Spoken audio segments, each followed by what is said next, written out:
ये ढाणियां बस गई, उनके बारे में आबादी हो गई, उनके बारे में कोई निर्णय क्यों नहीं होता है? ये जानना चाहती है राजस्थान की जनता सरकार से, जानना चाहती है राजस्थान की जनता विपक्ष से कि आप भी नहीं लेके आए और आप भी नहीं लेके आए, आखिर मजबूरी क्या है, ये जानना चाहती है। मैं आशा रखता हूं सरकार इसके ऊपर विचार करेगी और इस लाल डोरे का दोबारा से इसका निर्धारण किया जाएगा। धन्यवाद सभापति महोदय।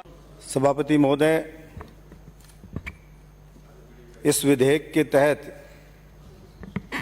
बाड़े और कचरे की जगह के पट्टे दिए जाएंगे, इस बात का मैं स्वागत करता हूं, लेकिन इसके साथ साथ मैं कुछ सुझाव देना चाहता हूं सरकार को कि 1955 में जो रेवेन्यू एक्ट आया,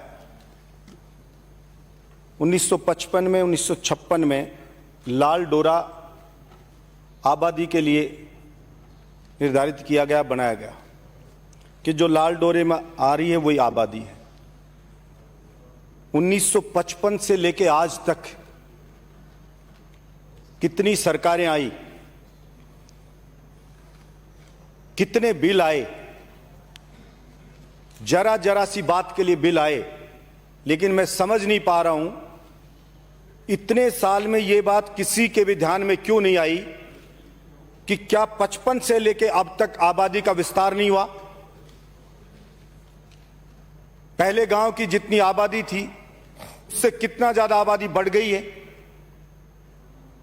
लोग कृषि भूमि के ऊपर मकान बना के रहने लगे हैं,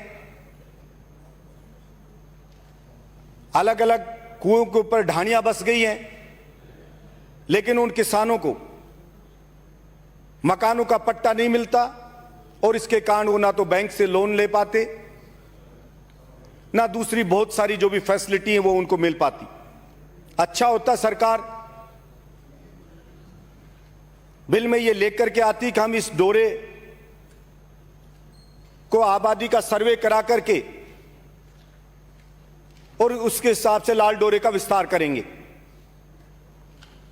तो सही मायने में बहुत अच्छे से किसानों को लाभ मिल पाता। सरकार ने तय किया हुआ है कि किसान अपनी कृषि भूमि का 1/50 या अधिकतम 500 गज भूमि में मकान बना सकता है। हम उसको मकान बनाने की अनुमति देते हैं, उसको रहने की अनुमति देते हैं, लेकिन उसको आबादी का पट्टा नहीं दिया जाएगा। 2015 में राजस्थान नगर पालिका अधिनियम के अंदर एक सेक्शन 61A जोड़ा गया। उसके तहत आपकी पुश्तैनी मकान की जमीन कितनी भी हो, चाहे 5000 गज हो, 10,000 गज हो, इससे ज्यादा हो, आप अधिकतम कितनी भी भूमि हो 2 लाख रुपए दे करके और आप उसका पट्टा ले सकते हैं। गांव में प्रशासन गांव के संग चला। माननीय चूरू से आने वाले सदस्य ने कहा कि हमने पट्टे दिए। हां दिए, आपने निर्धारित किया 300 गज से ज्यादा का पट्टा नहीं देंगे, और किसी की अगर जमीन ज्यादा है, 2000 गज में मकान है, तो फिर या तो वो पंचायत से मिलकर फर्जीवाड़ा करे, कुछ मिली भगत करके अलग अलग नाम से ले, उसके अंदर वही भ्रष्टाचार पनपता है और फर्जीवाड़ा पनपता है। तो क्यों नहीं सरकार ये करती इस बिल में कि जैसे शहरी क्षेत्र में 61A के तहत पुश्तैनी जो भी मकान है वो कितना भी बड़ा उसका पट्टा दे रही है, तो गांव के अंदर भी ऐसा तय होता कि गांव के अंदर किसी का कितना भी बड़ा मकान हो उसको पट्टा दिया जाएगा। चूंकि ग्रामीण मैटर है, किसान गरीब है, मजदूर का मकान है, आप तय कर देते कि अधिकतम 5,000 रुपए आप जमा करा दीजिए और आप अपना पट्टा जितने भी पुश्तैनी आपकी जमीन है आप ले लीजिए। तो मैं समझता हूं सही मायने